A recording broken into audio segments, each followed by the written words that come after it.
Hey everyone, Zeneca here, and I wanted to record a video on CC0 because I think it is a topic very much in the zeitgeist right now. Everyone is talking about it. I think it is widely misunderstood, or rather people just don't fully understand it in the first place. So I think that it would be helpful if I shared some of the things that I know about CC0, and hopefully that will bring people up to speed on what it is, where it came from, what it means, why it applies to NFTs, why people are talking about it right now, my opinion on it, some pros, some cons, and we'll just dig into all of it. Now, I want to preface it all by saying that I'm not a lawyer, I'm not an intellectual property expert. I am just someone who is fascinated by this topic and really went down the rabbit hole of CC0 and what it means last year. And that's my dog in the background getting off the couch, so don't mind that. All right, let's begin. What is CC0? It basically stands for Creative Commons Zero, and it is a type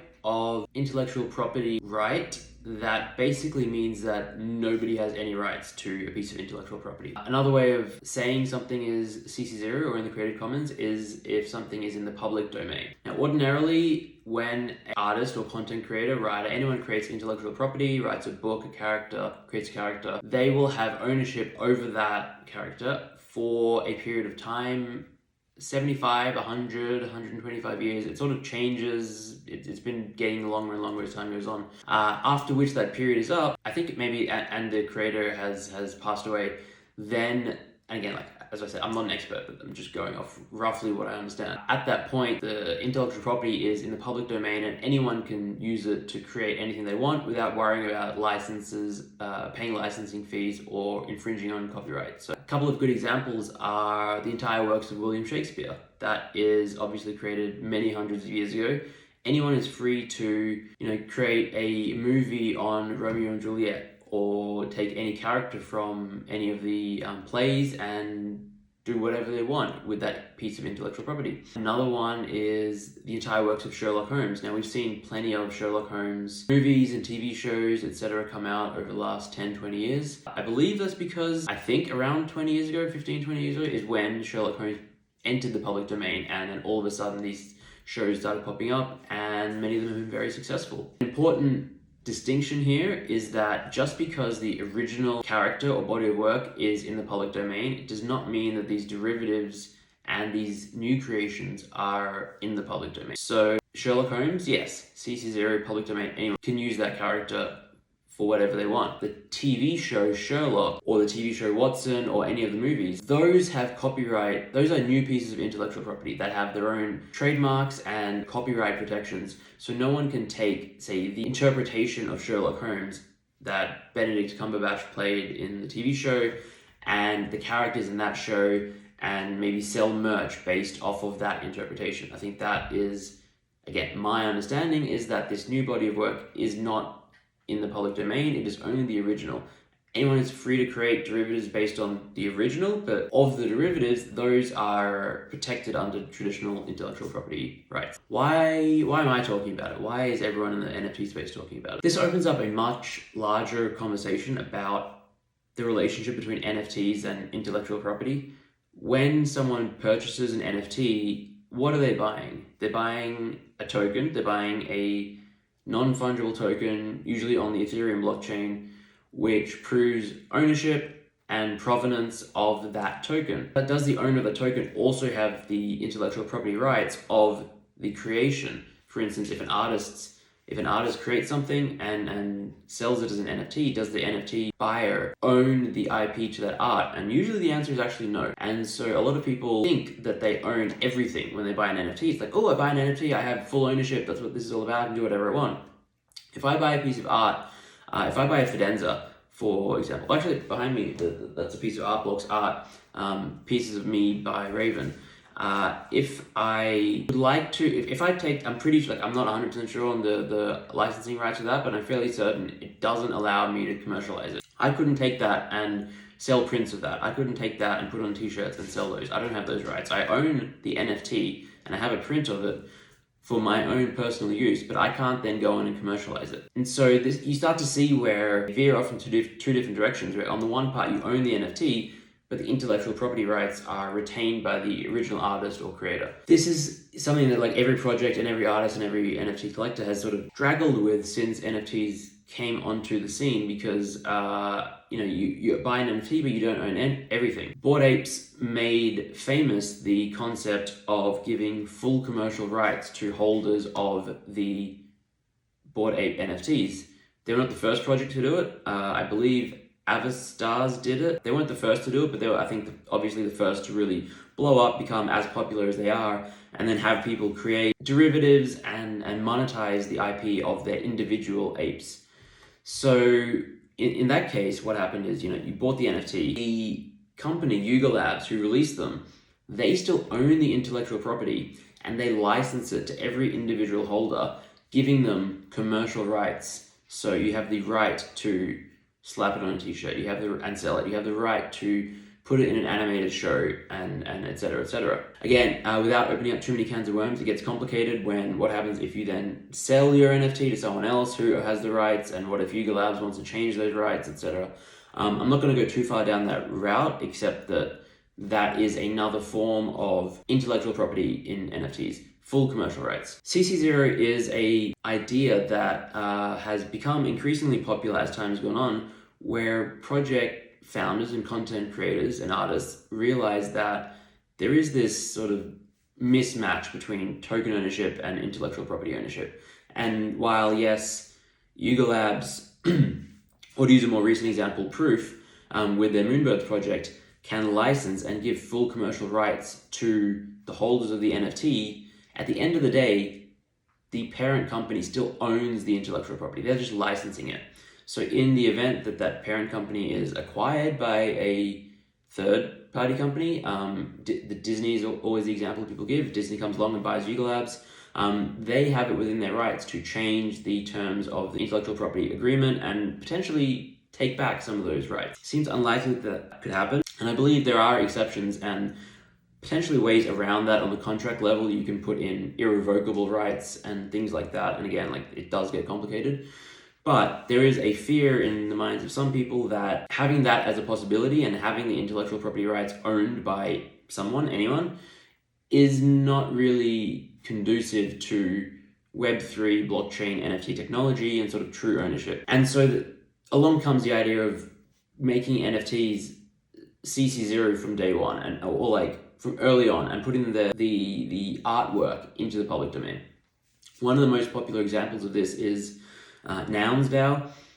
They have an interesting concept where they release one noun NFT every single day. All the money goes into a treasury, and they collectively manage this treasury. Blitmap is another project that launched, when was it? April or May in 2021, maybe June. And a few months later, they took a community vote, and they decided, hey, let's move all of our art and the content, the underlying assets into the public domain. And the idea being, it sort of allows anyone to do whatever they want with it, include like obviously the holders, but it expands it to anyone in the world. And that's obviously a good thing and a bad thing. The bad thing is that if you own an NFT and are trying to Bored Ape your club 4340, I have it as my PFP on Twitter.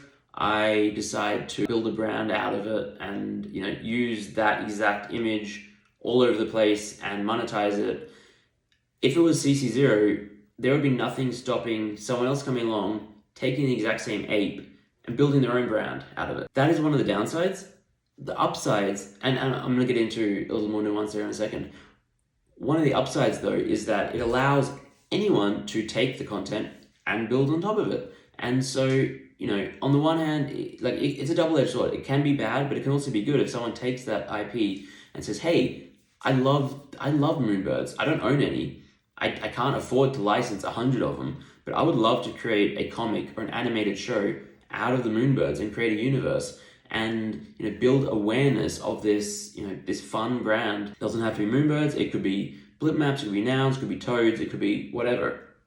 And it just allows for a lot more interoperability and composability as well. One of the most beneficial things about blockchain technology is everything is publicly available on the blockchain, and other creators, anyone with a smart contract, can call and read other NFTs and do things with them. It's composable, composability and interoperability are two really incredible things, and I think that they've barely been used enough in the space. Like we've only scratched the surface. It gets difficult to do when you have to consider and deal with varying intellectual property rights and licensing deals. Making things CC0 just sort of evaporates that layer of friction and allows anyone to largely do anything. Let me talk about Moonbirds, because that's the elephant in the room, or the moonbird in the room. That's why I'm talking about this here and now.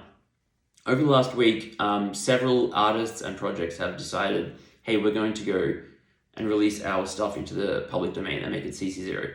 Xcopy is probably the OG artist in the NFT space, certainly one of the top 5. Very prolific artist, has released a lot of work, a lot of high value work, and he announced last week that all of his work is now CC0. Grant Yun, a very in vogue artist right now, is getting a lot more attention lately, rightfully so. I think his work is amazing. Has announced that he plans to make his work CC0 as well. And Moonbirds, the PFP project by Proof, which launched in April, announced, I think 2 days ago now, time is weird, that all Moonbirds are now CC0.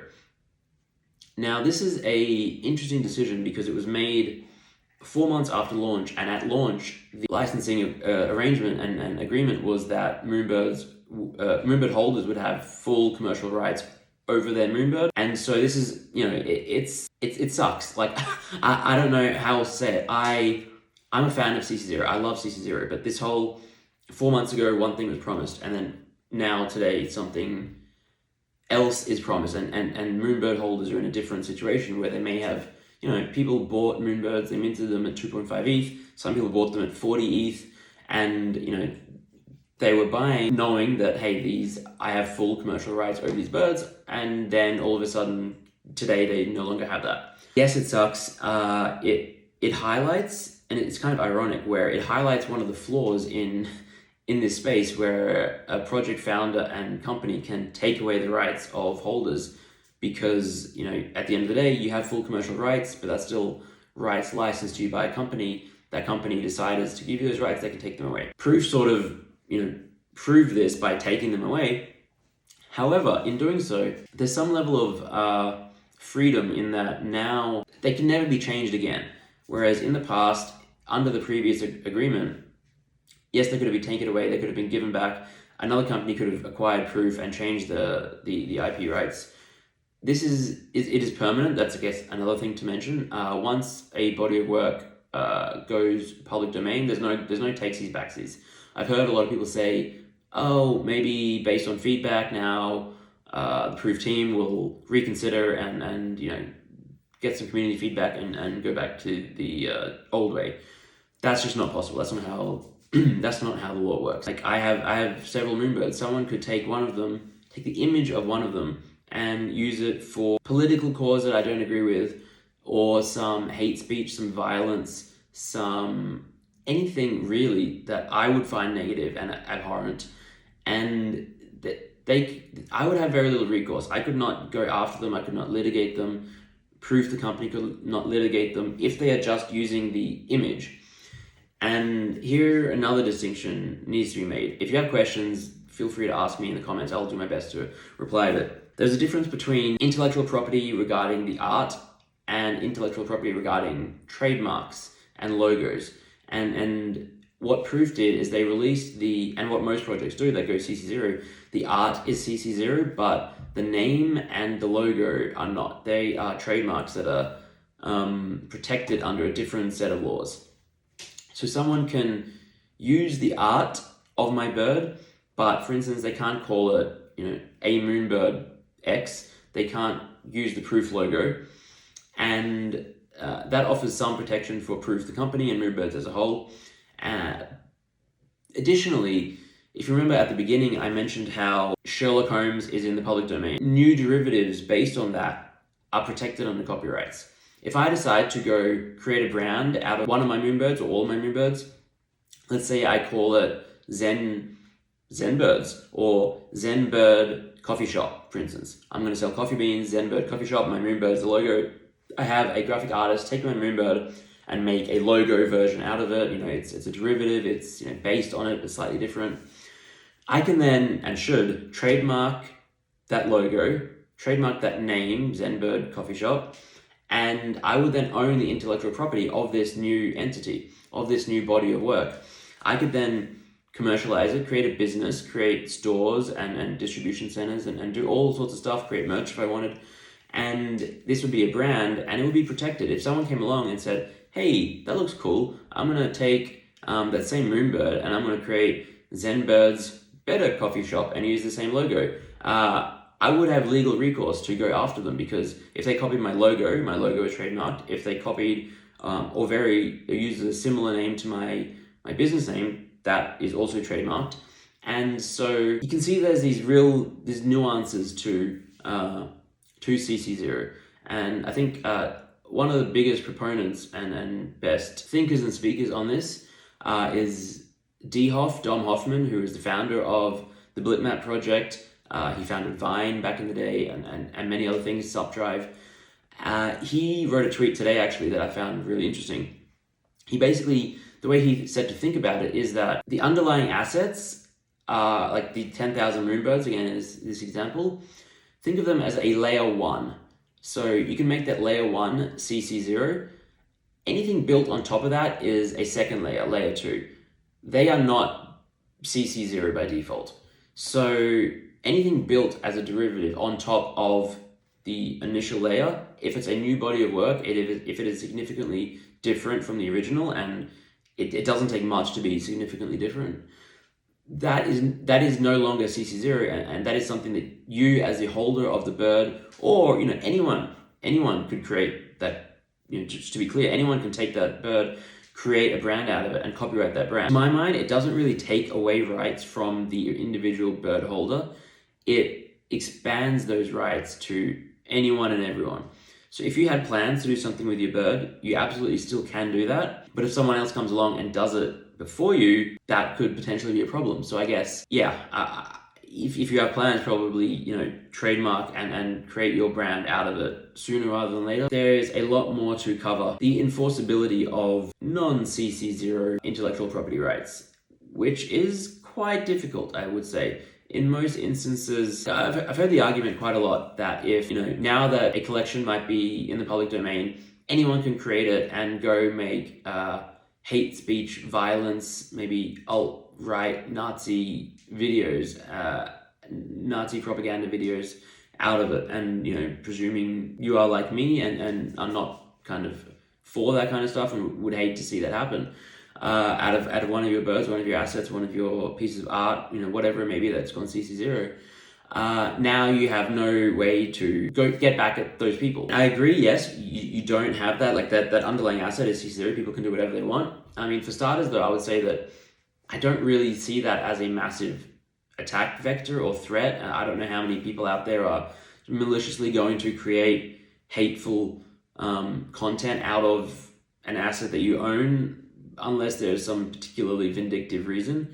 And B, even if there is a vindictive reason and they do want to do it, it still happens today. It happens all the time.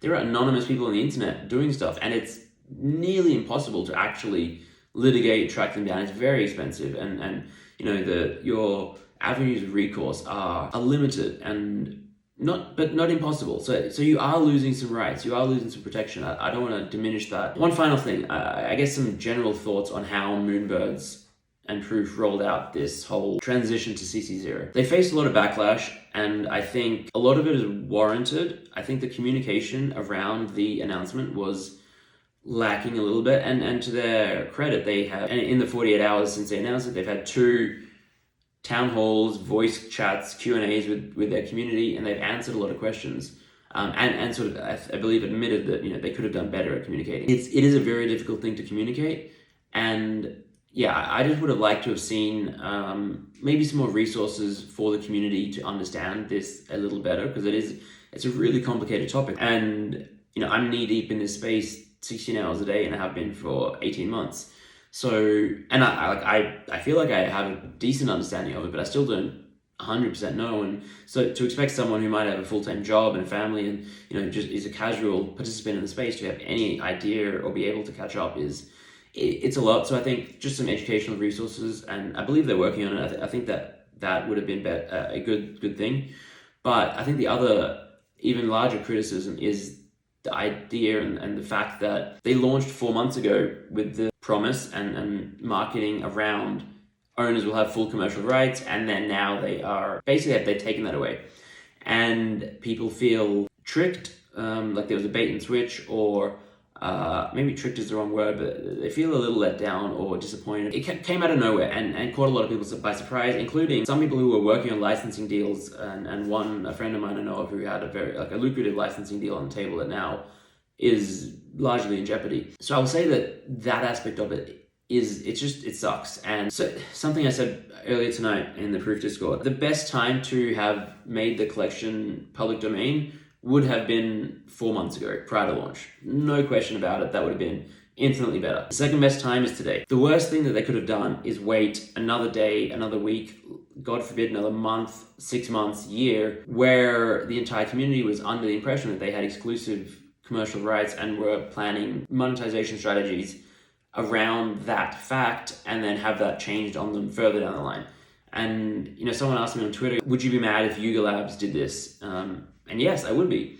My initial reaction to the Moonbirds announcement was, I think this is great, I'm really happy, because I'm personally a fan of CC0 and I was not planning on doing anything with mine. However, and the fact that they were only 4 months old, I think makes it vastly different than Yuga Labs, where the Bored Apes are, 14, 16 months old now. And they've been very well established entities and brands built around licensing and IP and all sorts of individual derivatives created. It's just a hugely different thing. So to get back to my original point, yes, it really does suck that they did it now, but it's better now than in a month. And I try to always put myself in other people's shoes, especially project founders. I think that's something that gets lost, and maybe because of the position I'm in, where I speak to literally dozens of project founders every week and try and advise them on their projects, I get to see their side of the situation and the struggles, and feel any sort of sympathy or struggles for people who've raised tens of millions of dollars in this space. However, that does not mean we shouldn't be empathetic or think about things from other people's perspectives. And if I put myself in their shoes, and you're in the position where you're 4 months in and you're starting to realize, oh wow, CC0, yeah, that makes so much sense. I wish we did that sooner. Wish we'd launched with that, but we can't go back and change the past. Do we make the hard decision to launch with it now? Or rather pivot and change to that now? I can respect the change. I think it's not have been an easy one. It was difficult. They would have had to have known there would have been significant community backlash. But it's clearly something that they deeply believe in, and I think long term, again, this is all an experiment. Time will tell. Who knows if this is going to work out or not? I think it's very much too soon to tell, and it might be literally years before anyone can look back and sort of decide whether CC0 was a good thing for projects or a bad thing. But yeah, I respect the decision. I think it is, personally, I think it's a good decision. I think I'm a big fan and believer in CC0. I think the worst part of all of this was the change up from 4 months ago, saying commercial rights and now taking those away. And I think that a lot of people are upset, and I think that's very valid, and it's very rightful to be angry, annoyed, disappointed, all of these feelings. It's a complex topic. It is one that I have spent a lot of time thinking about and talking about, not just in the last 48 hours. I wrote a really extensive article on CC0 back in March or May, earlier this year. I've been a fan of CC0 pretty much since the Blipmap project in, August last year when they went into the public domain. I've been fascinated by it. So I love thinking and talking about this. I hope that this video made sense and cleared some things up and gave you something to think about. Again, just the fact that it took me half an hour to talk through all of this. This is not an easy thing. This is not an easy topic. And I guess our goal, and my goal as well now, is to try and find ways to simplify the message and make it as easy as possible to understand what this means, just as a general concept. And I think that's something that I've been thinking more about, more broadly, when it comes to education in NFTs and Web3. The learning curve is so steep, it's impossible to get up to speed without literally taking months. I think we can do a better job of simplifying some of the content and messaging and improving the infrastructure. And yeah, like from everything from like wallet security to CC0 and intellectual property rights to layer 2s and the merge, and like there's all these interesting complex topics that I'm gonna try and simplify. And I know this video didn't do it, but like, you know, I will be working on it. I would love to hear any thoughts, comments, feedback in the comments below. And yeah, if you like this, please, any suggestions on future videos that you'd like to see. I'm just sort of getting used to this whole YouTube thing and getting started. I find it, I think, a better and easier way for me to share my thoughts. It's a lot more stream of consciousness than writing massive letters rather than go back and edit. This is just me letting out words and hoping it makes sense. And if it does, then I'm really happy. All right, thanks for watching. Take care.